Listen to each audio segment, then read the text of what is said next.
Chapter 13, Section 4, Reformation Ideas Spread.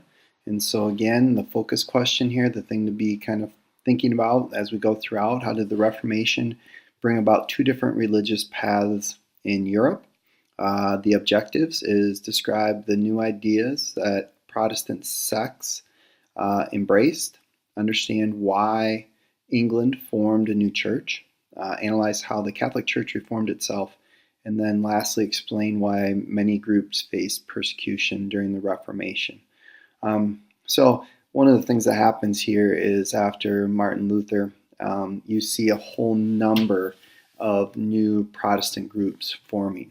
And so they have these main groups, like for example, Lutheran, Calvinism, Zwingliism, and then from there, other groups kind of branch off with slightly different ideas, and then next thing you know, you have a whole bunch. And so the one group that they talk about here are the Anabaptists, which today would be the Mennonites and the Amish. And so when you're looking at, some of the modern groups around the United States and the world, you can trace them back to this period. Now, if we look at the English Reformation and why they formed a new church, this gets to be a pretty complicated story, because when we look at Henry, he is declared by the Pope the defender of faith. And so because Henry VIII denounced Luther and Luther's ideas, the Pope, kind of slapped him on the back and gave him a big thumbs up, saying, hey, way to go, way to stick up for the Catholic faith. But things churn pretty quickly, because what's happening with Henry is he wants a son, a male heir, to succeed him. And so with his first wife, Catherine, they have a daughter, Mary, but was never able to really have a son. And so that's kind of a problem. And then on top of that, he falls in love with a young woman and decides, well, maybe this young woman can give me a son. So he asks the Pope for an annulment. But there's a lot of problems here, most of which is Charles the Fifth is Catherine's nephew, and the Pope doesn't want to tick off the Holy Roman Emperor, and so he says, no, you can't get divorced. You need to stick it out with Catherine. That makes Henry so mad that he says, to heck with the Pope, I am going to just create my own church. And I'm going to make it pretty much like the Catholic Church, but I'm going to be in charge of it. And so, that's why it forms. And it's going to cause a number of problems for future rulers, because some of them want to go back to Catholicism, some of them want to go towards Protestantism. But because of what Henry does here with strengthening the church, he realizes that one of the ways he can gain a lot of support is if he takes these church lands and gives them to high-ranking officials. That's going to gain the support of those high-ranking officials, and it's going to help bolster Henry VIII's power in England.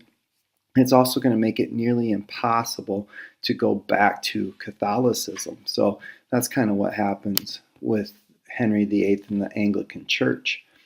Sooner or later, Elizabeth needs to deal with this issue because Henry VIII dies. His son Edward takes over, but he dies at a pretty young age.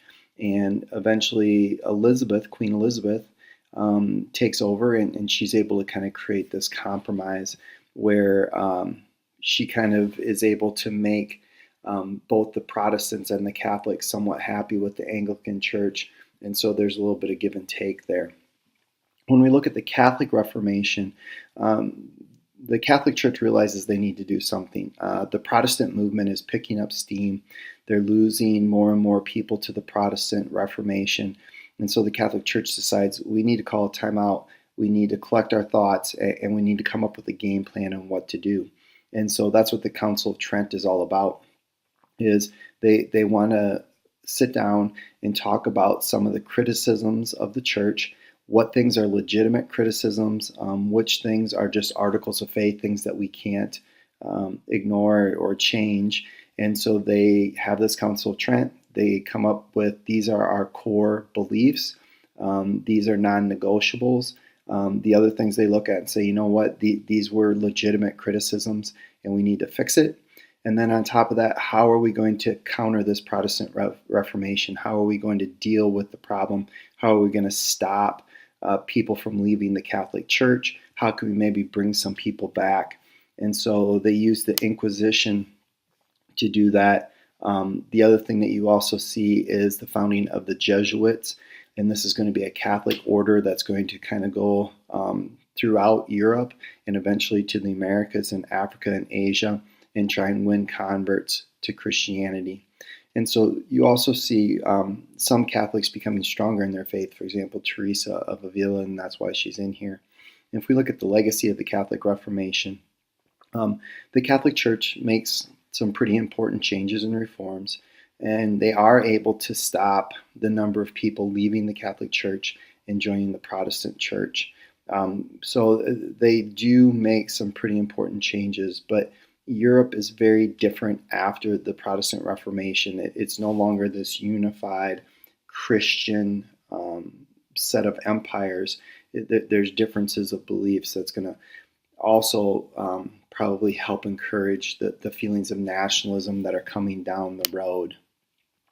So widespread persecution, all of this religious fervor and intensity and passion also leads to some intolerance. And so that you're going to see witches, mostly elderly women, not exclusively, but mostly elderly women being targets of the witch hunts. And then also the Jewish people are also targeted, and they're reduced to ghettos, living in certain portions of the city, not being able to leave those portions of the city. And then some of them are actually forced out of the country. So for example, in Spain and Germany, they're forced out.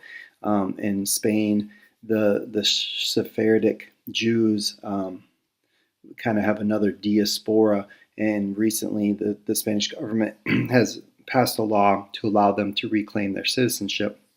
And some of these ended up settling in the southwestern part of the United States. They went to the Spanish Americas and then settled in New Mexico and Colorado. And so that's kind of interesting how this event in this time period has impacted U.S. history.